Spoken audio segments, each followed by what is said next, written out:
Hello po mga kababayan, si Dandy Maravillas. Nag-react na po si dating Senador Antonio Trillanes sa papreskon kanina po ni Atty. Baligod na nag-akusa sa kanya na tumanggap ng 2 million US dollars mula kay Saldico para ibigay po daw sa mga nag-investigators ng ICC dito sa Pilipinas. Nagpapreskon kanina sa Club Filipino. Pinakalat ng mga DDS influencers tulad ni Jason Sa at saka ng Net25.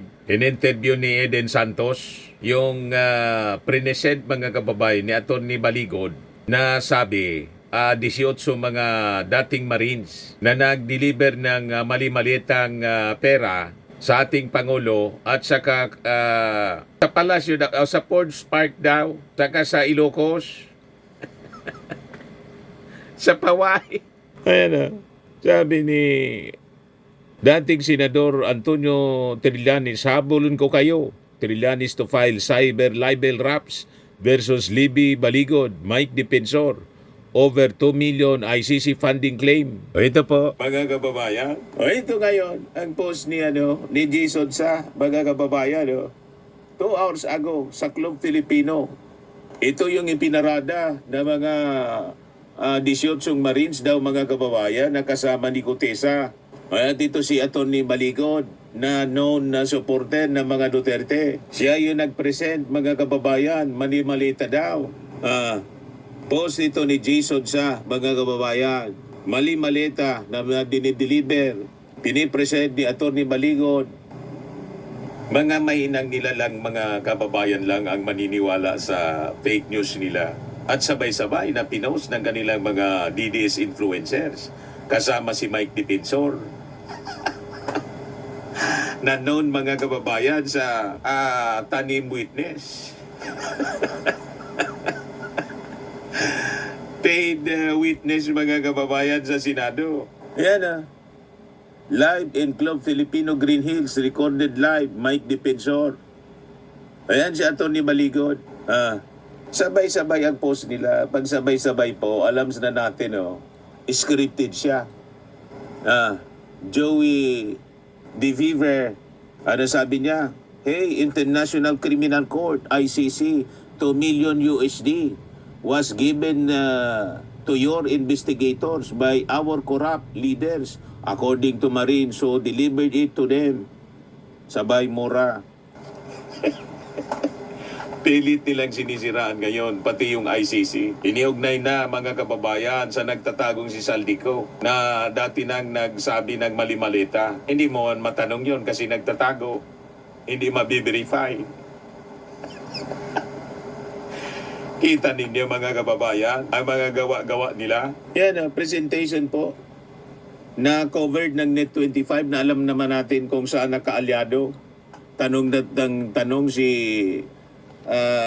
yung reporter nila na si Santos, sabi dito sa report ng Net25, ayon kay Atty. Libby Baligod, sangkot o kasama ang mga naturang dating sundalo sa nangyaring operasyon ng International Criminal Court investigator sa bansa mula noong 2023. Inutusan umano ang mga ito na magdala ng 2 maleta na parehong naglalaman ng 56 milyon bilang paganda sa pagdating ng foreigners.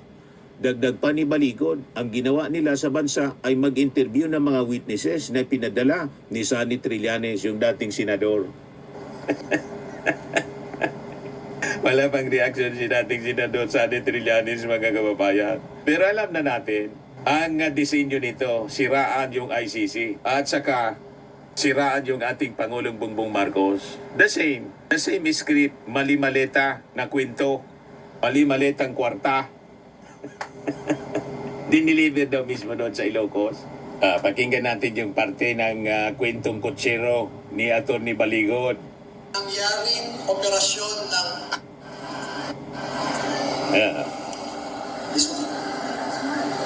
may tumatawag sa telepono, ini-instruct ng guide siguro. Nasalin ang mga sundalo natin sa ginawang operasyon. Huwag kayong naniniwala dyan parinig ko lang sa inyo.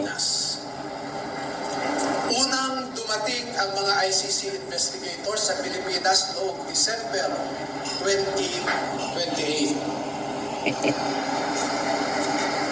I'm sorry, December of 2028, mali. 2023. At bago mag-December 2023, ay inutusan sila na magpapalit ng peso to dollars.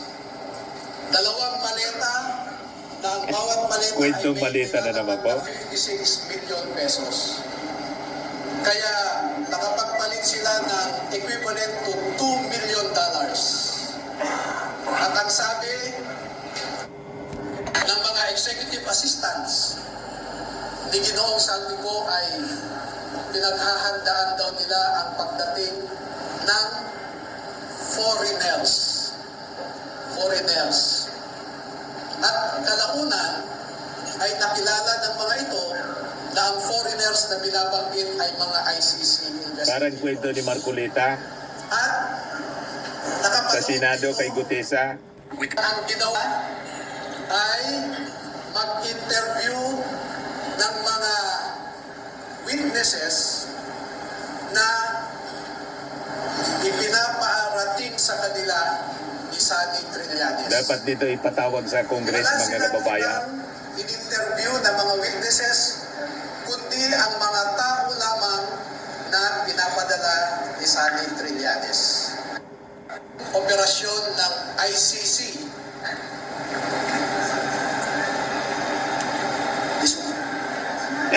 May tumatawag. Malian niya yung kwento mo. Nasangkot po o nasali ang mga sundalo natin sa Ayusin mo niya yung kwento mo, ha? operasyon ng ICC investigators sa Pilipinas. Unang dumating ang mga ICC investigators sa Pilipinas noong December 2028. Naulit. So yan, mga kababayan, ang kwentong kutsero na pinapalabas, binayaran yung mga testigo. Tuloy natin. Wala silang ibang in-interview na mga witnesses, kundi ang mga tao lamang na pinapadala ni Sunny Trillanes. At ibinigay kay Sunny Trillanes ang pondo para sa pag-asikaso sa mga ICC investigators na ito. Kaya naman po, lahat ng sasakyan na ginamit, lahat ng hotel accommodations ay sinagot ni Saldico at saka ni Sunny Trillanes. Napansin din po nila na lahat ng mga pag-interview ng ICC investigators ay sa mga pribadong lugar. Wala man lang government office. At makikita po ninyo ang madalas na pag-deliver nila ng mali-maleta at minsan mga paper bags naman na mga pera patungo sa mga nag-aalaga sa ICC investigators. Lahat ng Ay, ng reporter ng Net25, tinatanong kung saan diniliver yung ibang pera. Nakapag-deliver po ba kayo ng maleta Si Miss Santos yan. Yung dating, Malacanang? At, sa Malacanang. or sa bahay po ni Pangulong Marcos?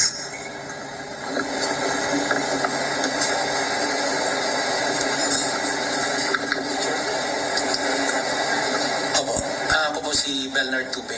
Nakapag-deliver po kami. Saan? 41 Forbes po. So ito po yung bahay ni umano ni Pangulong Ferdinand Marcos Jr. Yes po. Meron din po kami sa Ilocos kasama po si Gong Salti. Pati daw Ilang sa maleta po Ilocos. yung nag-deliver sa Forbes at saka sa Ilocos? Yung sa Ilocos po ay sa 5 maleta po. Para kanino po yun? Kanino po yun? Pagkakaalam ko,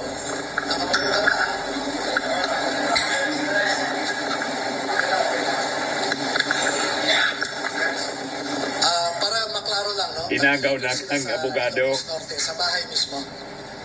At Sa bahay mismo daw. Sabay mismo niya sa paway, parehas ng ang script na binasa ni Gutesa. Hindi. Diyan mga kababayan, yung papreskon kanina sa Club Filipino. So ito ngayon, pagpa-file daw ng cyber libel siya, nag-react na si dating senador Sonny Trillanes. Hahabulin ko anya kayo. So sabi dito, I vehemently deny that I received $2 million or any amount from Saldico for the ICC investigation or any other purpose. This is an attempt to discredit the ongoing ICC proceedings against Duterte, sabi po ni Trillanes. I will be filing cyber libel cases against Levy Baligod, Mike Defensor, Jason Sa, the 18 ex-soldiers, and all those who are maliciously circulating this blatant lie. This is not new to me. I will not be distracted. Hahabulin ko kayo, sabi po ni Trillanes.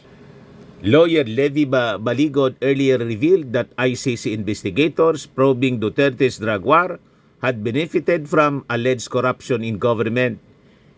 He claimed that several Marines were directed to convert 56 million pesos allegedly intended for foreigners based on former Representative Saldico's orders.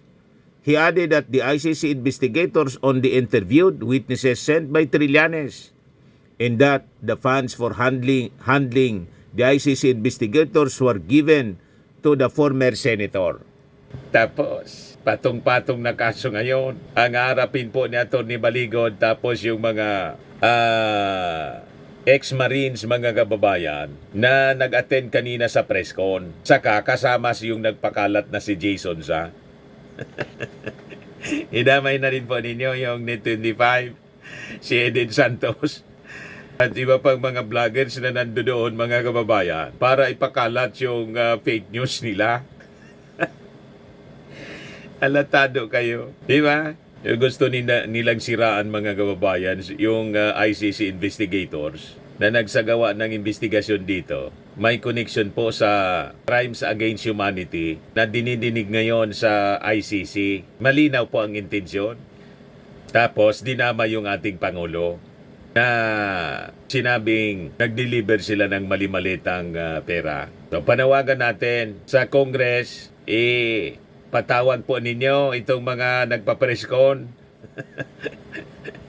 Pati yung mga sundalo na pinakilala ni Atty. Baligod. Tingnan natin kung hindi mga wala na naman tulad po ni Gutesa. Alamang yun ang mangyari. Nasabi ni Marcoleta, hindi na niya nagpakita.